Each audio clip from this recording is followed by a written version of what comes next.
लातूर विभागीय शिक्षण मंडळाचा 10वीचा 88.42% निकाल लागलेला आहे। मंडळामध्ये यंदाही मुलींनी बाजी मारलेली आहे। लातूर विभागाच्या निकालाचा टक्का यंदा 2.30% घसरलाय।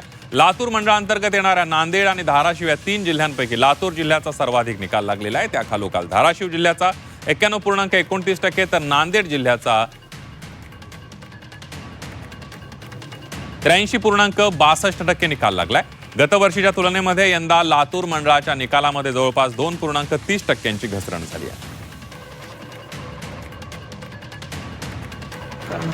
लातूर विभागाचा विचार करता 88.42% निकाल लागलेला आहे।